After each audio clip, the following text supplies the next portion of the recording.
English explanation से 8 marks के question आते हैं, लेकिन बच्चे इसको लेकर बहुत ज्यादा परेशान है कि भैया ये हार्ड है, हमसे नहीं हो पाएगा। तो बेटा ऐसा कुछ है नहीं, ठीक है। आपको जो कुछ मैंने बताया है इतना कर लो, और इसको कैसे करनी है, जैसे कुछ स्टेप्स है, ऐसे स्टेप्स को फॉलो करोगे। और मैंने एक एग्जांपल लेके आपको बताया कि ऐसे लिखोगे तो आपको बेटर मार्क्स मिल सकते हैं।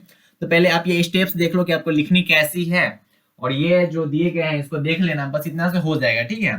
तो पहले बात करते हैं भैया किसका, स्टेप्स की बात करते हैं। देख लो, पहले स्टेप्स की बात करनी है कि आपको क्या करना है। एक्सप्लेनेशन अगर मिले आपको तो आपको क्या करना है। पहले तो जो भी लाइन आपको दिया गया, एक लाइन दे दिया जाएगा, ठीक है। वो स्टोरी से रहते हैं, एक पोएम से रहते हैं, ठीक। तो एक स्टोरी का एक्सप्लेन करना होता है, एक पोएम का एक्सप्लेन करना होता है। तो पहले तो आपको लाइन जो दिए गए हैं उस लाइन को आपको पहचानना पड़ेगा कि वो लाइन कहाँ से उठाया गया है, मतलब वो किस लेसन से लिया गया है वो आपको पहचानना पड़ेगा। और उसका राइटर का नेम क्या है, वो किस कवि द्वारा लिखा गया है, उसको आपको पहचानना पड़ेगा। तो फर्स्ट आपको क्या करना भैया, राइटर नेम पता करना होगा, और वो लेसन का नाम पता करना कि किस लेसन से उठाया गया। तो फर्स्ट आपको इतना पता तो करना पड़ेगा। बच्चे बोलेंगे कैसे पता चलेगा, तो आप इतना का पता कर लो ना, इसी में से आ जाएगा कोई, ठीक है। उस लाइन का मतलब क्या है, मतलब कोई एक लाइन उठा के दे दिया गया कि India remains immovable and that is her glory. अब ये लाइन का मतलब क्या है, ठीक। तो इस मतलब को अब एक्सप्लेन करना है बस। तो पहले तो ये लिखना पड़ेगा, जैसे यहाँ एग्जांपल देख लेते हैं। यहाँ 10 करवाए गए हैं, ये 10 जो है बहुत इंपॉर्टेंट है, इसको देख लेना, इसी में से कोई रहेगा। फर्स्ट क्या है कि India remains immovable and that is her glory. Civilization is the mode which point out to man the path of duty. तो ये जो 10 दिए गए हैं इसको आप स्क्रीनशॉट ले लेना, ठीक है। इसका देख लेना, बच्चे बोलेंगे कि इसका कहाँ से मिलेगा इसका आंसर। तो इसका आंसर मैं बता देता हूँ आपको। या तो आप किसी भी गेस के थ्रू लिख सकते हो, ठीक, या फिर क्वेश्चन बैंक के थ्रू लिख सकते हो, ठीक। जिस स्टूडेंट का इंग्लिश मतलब मजबूत है, जो स्टूडेंट है उनका इंग्लिश मजबूत है, वो ना इसके आंसर को बस पढ़ना, ठीक है। पढ़ के समझना कि इसका मतलब क्या है, और जाके एग्जाम हॉल में खुद से लिख देना। और जिनका कमजोर है वो थोड़ा बहुत याद कर लेना, ज्यादा गहराई से नहीं, बस इस लाइन का मतलब याद कर लेना, और बाकी लाइन लिखने से पहले इतना चिपका देना। बच्चे बोलेंगे फाड़ के ले जाएगा ना भाई, इसको याद करना होगा, ठीक है। इसको याद कर लेना, और जाके वहां पे वो लिखने से पहले इसको चिपका देना। क्या है, क्योंकि इसमें मार्क्स मिलते हैं, ये ना मजा ला देता है, ठीक है। क्वेश्चन में ये इंटरेस्ट ला देता है। क्या है देखो, जैसे ये कोई लाइन हमने लिया कि the way of managing child birth in traditional society. तो ये आगे भी कुछ है, ठीक। इसके आगे पहले पहले आपको क्या लिखना है कि this line is taken from. इस सबको पहले पता करना पड़ेगा कि ये जो लाइन है वो कहाँ से लिया गया। तो सबको पता होगा कि कहाँ से भैया, अ चाइल्ड इज बोर्न से। तो आपको पहले क्या लिखना है कि this line is taken from a child is born which is written by Germaine Greer, ठीक। ये हो गया कि मतलब आपको ये पता है कि ये लाइन कहाँ से लिया गया है, किस चैप्टर से लिया गया, उसका राइटर कौन है, आपने लिख दिया। उसके बाद इस चैप्टर का जो मेन बात है, मतलब इस चैप्टर में क्या मेन क्या है, इस चैप्टर में मेन क्या है, जैसे उसने कहा था मेन क्या है कि लड़ाई है। तो इसमें क्या है कि मेन क्या है कि in this lesson German ग्रियर discuss about child born. मतलब सबको पता है कि चाइल्ड इज बॉर्न में, चाइल्ड बॉर्न के बारे में जर्मन ग्रियर बता रहे हैं डिटेल वे में।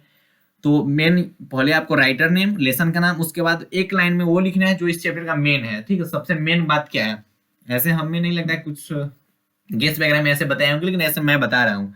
और ये बहुत बेस्ट है, ताकि ना टीचर जो चेक करे उनको पता चले कि इस बच्चा को ये भी पता है कि लाइन से कहाँ से उठा के लिया गया हुआ है, किस लेसन से है, और इसका राइटर कौन है, और इसका जो मेन है, इस कहानी का मेन बात क्या है, वो एक लाइन में आप लिख दो।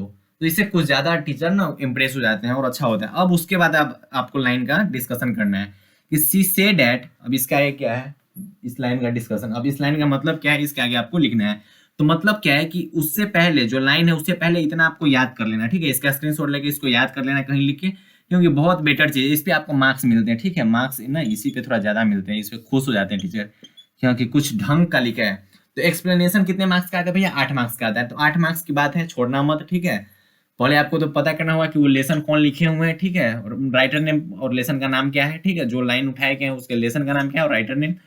क्यों, क्योंकि यहाँ पता चला है ना कि 2 लाइन हमने जो लिखा है, शुरू का एक लाइन, एक या 2 लाइन, उसमें हमने यही दोनों बात की है। उसके बाद उस लाइन का मतलब क्या है वो हमने लिखा है। तो 2-3 स्टेप है, ठीक है। सेकेंड स्टेप यहाँ हमें ये लिखना चाहिए था कि उस चैप्टर का जो समरी है, सारांश, मेन जो बातें हैं, मेन बात उसको पहले लिख देना है। तो फर्स्ट लाइन आपको राइटर नेम और लेसन के बारे में लिखा है मैंने। सेकेंड लाइन जो मेन है उस चैप्टर का वो मैंने लिख दिया है। और थर्ड लाइन से स्टार्ट आपको करना है कि जो डिस्कस करनी है। तो ऐसे अगर आप इस ढंग से लिखते हो तो आपको बेटर मार्क्स मिलेंगे।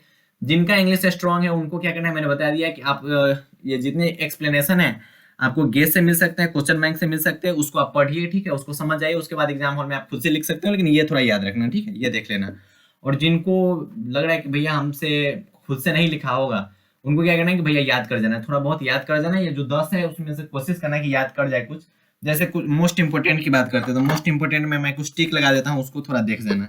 1 मिनट। मोस्ट इंपोर्टेंट की अगर बात करते हैं तो ये है मोस्ट इंपोर्टेंट, ठीक।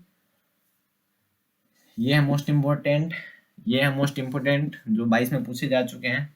ये है मोस्ट इंपोर्टेंट, लगभग सब तो ये रहल है।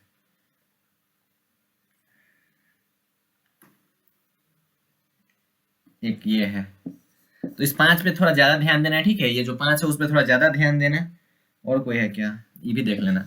5 जो है, 5 से 6 है जो ज्यादा इंपोर्टेंट है, बहुत ज्यादा इंपोर्टेंट, लेकिन कोशिश करना है कि 10 देखे जाए, ठीक है। क्योंकि 4 आपको मिलेंगे, 4 में से किसी एक को ही करना है। तो 4 मार्क्स मिलते हैं आपको स्टोरी से और 4 मार्क्स आपको मिलते हैं कहाँ से भैया, पोएम से। तो 4 ऑप्शन मिलेंगे, 4 में से किसी एक को एक्सप्लेन करना, मतलब 8 में से किसी 2 को एक्सप्लेन करना है, और 2 एक्सप्लेन अगर कर दोगे तो आपको 8 मार्क्स मिल जाएंगे। तो कुछ स्टेप्स है उसको फॉलो कीजिए और एक्सप्लेन कीजिए, ठीक है। इसी टाइप से मैंने पोएम पे ला दूंगा मैं वीडियो, ठीक है। तो पढ़ाई करते रहें, स्क्रीनशॉट इसका ले लीजिए। बाय बाय, टेक केयर, जय हिंद।